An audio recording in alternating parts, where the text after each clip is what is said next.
Shalom. I want to start off by saying Kal Halal Yamla, Yahweh, Ba'asham, Yahushai, Ba'asham Rekah Kodash. Double honors to the elders and apostles of Great Millstone for teaching us His truth and who rule well. Peace and salutations unto the Akim that is spread around the four corners of the earth, spreading this word in sincerity and in truth. I'm the brother Kwatazab Sayan, coming back through the spirit and power of Yahweh Ba'asham Yahushai with another lesson, with another video, and Lord willing, this video is edifying. Shalom to the hopeful elect. Gone. So today I want to go in on a question that I got, and the question is, can you buy a quick meal for your family, or can you cook something since we are under the liberty of Yahweh Shai? And that's a very sincere, question. And through the Spirit, I want to make this video about it. I already went into it with the person, but this is a very important thing to know, and I hope y'all are edified also by this video. Gone. So the first part is, can you buy a quick meal for your family and cook something on the Sabbath? I'm going to jump into the second part. The second part is, can you cook something on the Sabbath? And the answer is no, because what does the scripture say in Exodus? This is Exodus 35, verse 3. Ye shall kindle no fire throughout your habitations upon the Sabbath day. You see, so it's not prohibited, it's not allowed to kindle fire on the Sabbath day. But then I'm going to tell you this. If you have a newborn child, and what does a child drink? She drinks milk. She drinks warm milk, or, milk that is on room temperature. What are you going to do? You're not going to boil the water to give her milk. You're not going to warm the milk up a little bit for her. Of course you're going to do that, because that's where grace comes in. You can't just leave your child, your newborn child, without food. You can't let him fast, because you can't cook on the Sabbath. If you got children, if you got still something like a newborn, she's maybe between 1 and 2 years old. When they eat, you can choose to give them something that that's raw, that carrots, things that you can eat like that. But if you give them meat, you can also give them cold. But certain things are not, you can't give them cold. So especially the example that I gave about the milk, because then they're not going to want to drink it. They're going to spit it out again. So that's one thing, because the law wasn't made for our destruction. The law wasn't made to, to afflict us. The law was made and given for people that were without law, people that were lawless. Understand? The law wasn't made for the righteous. Let me go get that scripture. See if I could find it.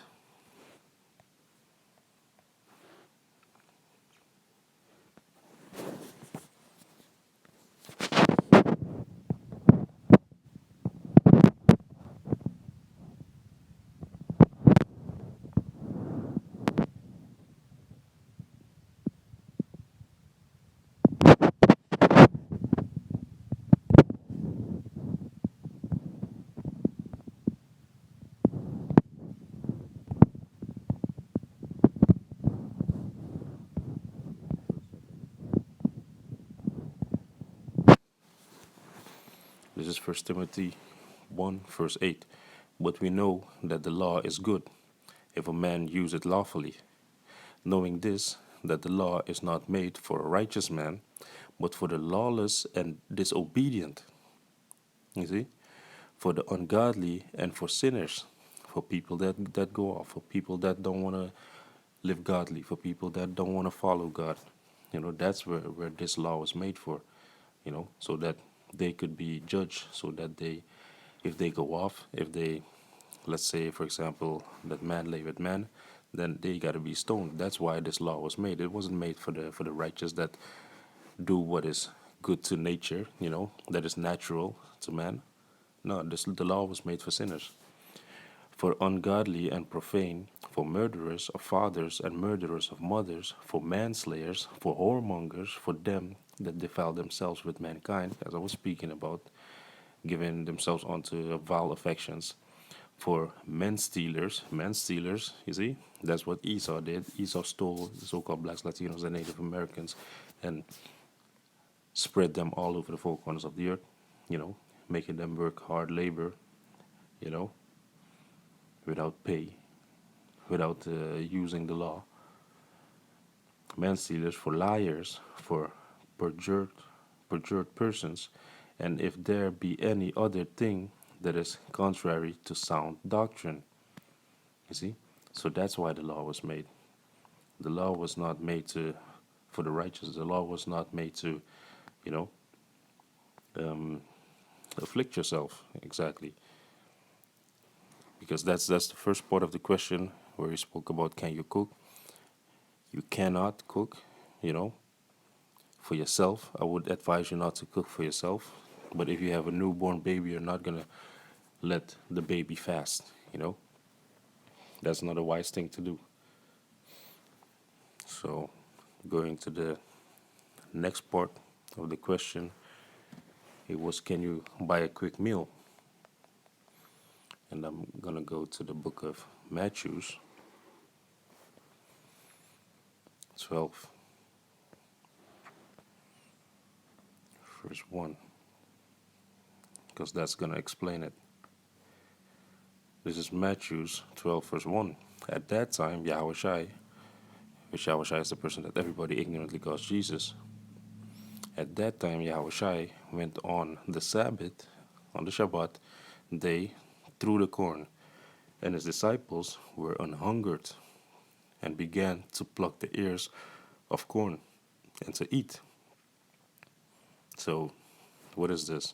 Because in one scripture, then it speaks about how a man was gathering sticks, you know, a bundle of sticks, and he was on the Sabbath day, and then he was stoned to death. But in this case, they were hungered. So, what are you going to do when you're hungry? You're going to eat, right? So, continuing verse 2. But when the Pharisees saw it, they said unto him, Behold, thy disciples do that which is not lawful to do upon the Shabbat day.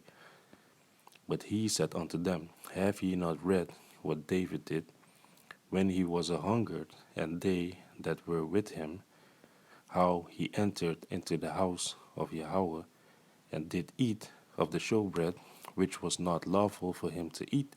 Because the shewbread, that was uh, holy bread that the priest made, and it was sanctified. Let me see if I got that on deck. I believe. Bear with me for a second.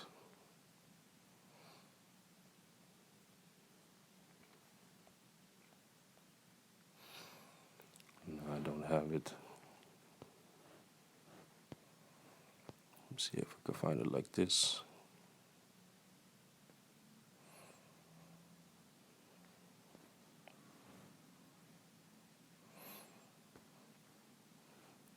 Yeah. So, like, yeah, bear with me for a second.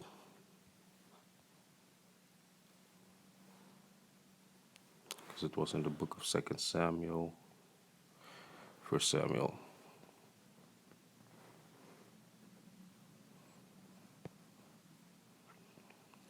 1 Samuel.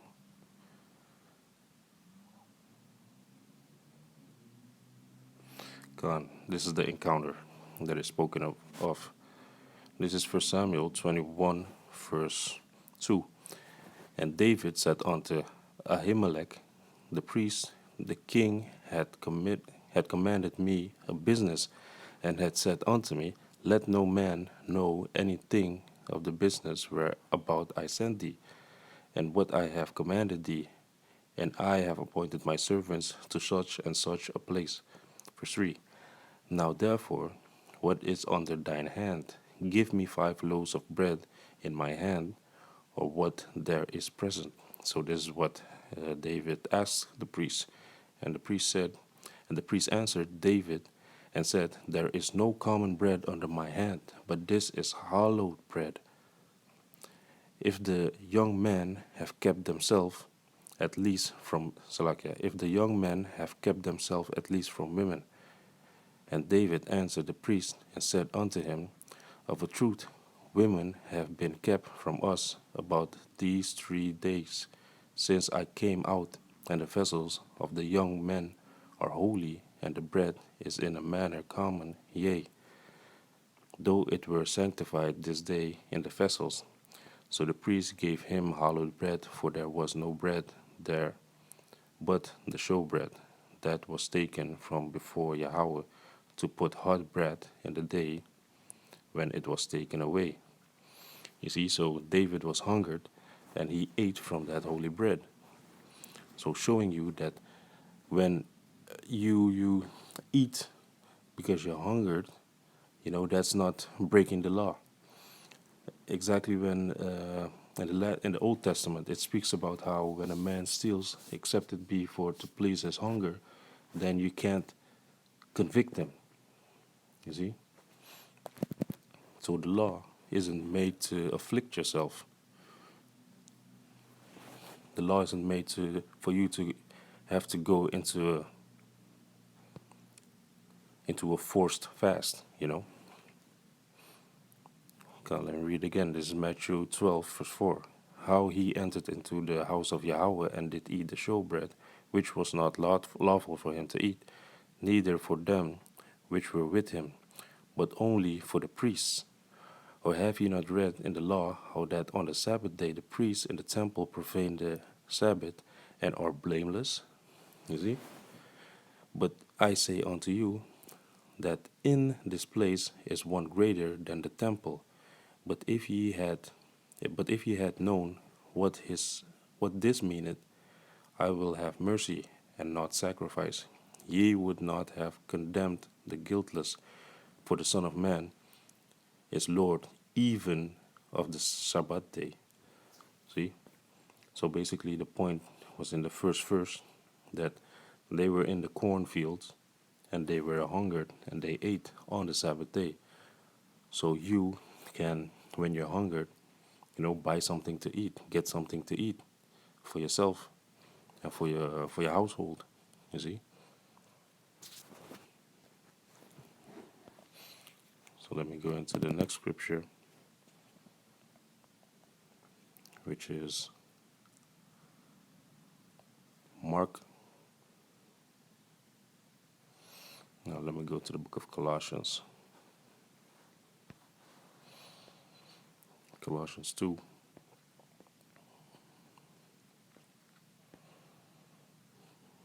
Verse 16.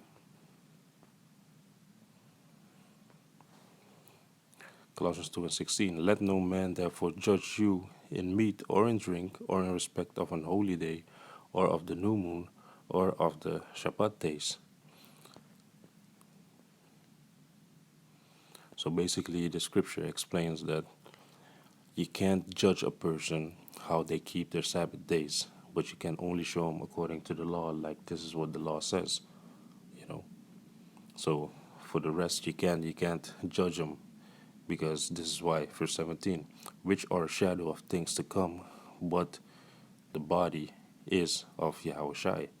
You see, the shadow of the thing to come is Yahushai. Yahushai is gonna judge that man, because Yahweh gave all authority to Yahushai. So Yahushai is gonna judge that man, which are a shadow of things to come. So you can't judge a person on how he is keeping the holy days or how he is drinking and eating. No, the Lord is gonna have mercy upon who he will have mercy, because the man is doing the best he can according to his capability. Only thing that you can do is show him and teach him, but then you gotta let it go. Let's go to the book of Romans. Romans 9, verse 15. Romans 9:15. For he said to Moses, I will have mercy on whom I will have mercy, and I will have compassion on whom I will have compassion. So certain things you gotta let go. You know, you can't judge a man on how he is keeping his Sabbath day, because he's you don't know what he's going through. You don't know uh, his personal life, his personal situation. You know, because the scripture also speaks about how you should do your own business. You know, keep an eye on your own business. Let's go to the book of Romans 6, verse 14.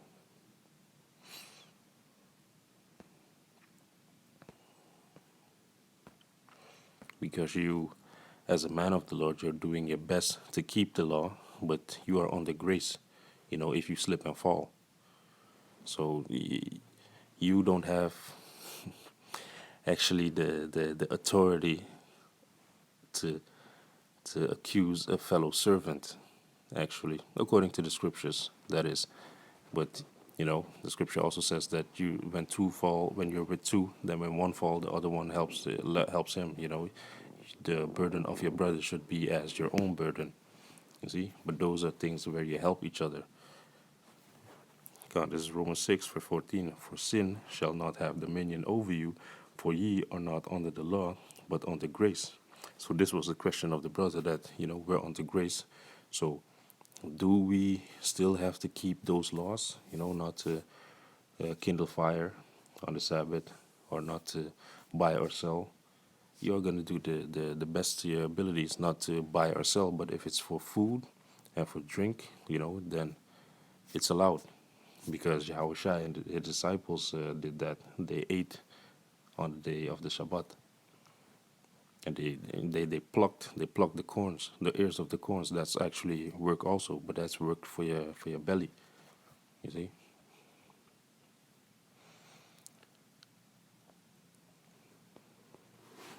Mm.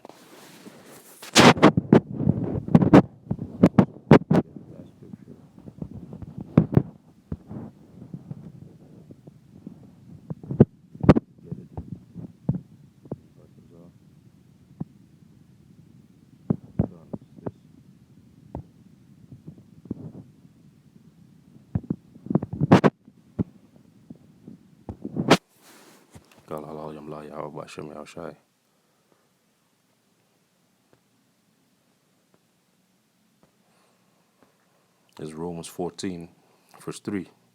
Let not him that eateth despise him that eateth not, and let not him which hath eateth not judge him that eateth, for Yahweh hath received him. So if you are doing something lawful and you see somebody else doing something that's not lawful, but is also in the body of Yahushai, you know, you shouldn't judge that man. You should show him in the law, you know, like this is what you're supposed to do, or, you know, the thing that you're eating, it has pork in it, stuff like that. But don't judge him. Don't be, you know, creating a grudge within yourself for that man. No, man. You just try to help the brother. Don't judge him like you're better than him, or he's, you know, he's better than you. No, man. You shouldn't have a grudge like that. Verse 4. Who art thou that judgest another man's servant? You see, he's your fellow servant. He's your fellow manservant. He's following the same faith. He's following the same path as you are. But you might have been longer in the faith, or you might have been shorter in the faith. You see? So don't judge him. To his own master he standeth or falleth. You see, so it's the master that decides if he stands or fall. Yea, he shall holden up. Yea, he shall be holden up, for Yahweh is able to make him stand. God. So it's all up to Yahweh Bashem Yahushai. But going back to the question, can you cook? Can you buy something to eat for your family and cook? I would advise you not to cook, because that's in the law. Don't boil water. Don't kindle fire. You see? But if you have a newborn that only drinks milk, you're gonna have to do that. What I do, I boil it once, and then you have it in a canister, and that's why, in that way, you don't have to continually kindle fire. Just do it one time, put it in a canister that stays hot. Like where you put tea in. It's the same thing with, sometimes you might have the urge to drink tea on the Sabbath. What you got to do before that is do it the day before. The day before, or right before sundown, you boil water, you put it in a canister, and if you have the urge to drink tea on that moment after sundown, then you still have your boiling hot water. You see, problem solved. And the thing with the food, you are allowed to eat on the Sabbath. So you're allowed to buy food and drink for the Sabbath on the Sabbath. You see? Gone.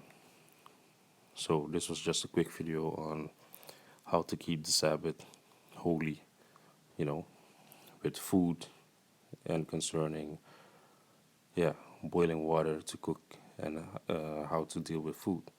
So Yaharatazah, this video is edifying, and I want to say Kal Halal Yamla, Yahweh, Basham, Yahushai, Basham Reka Kodash, Shalom Akim.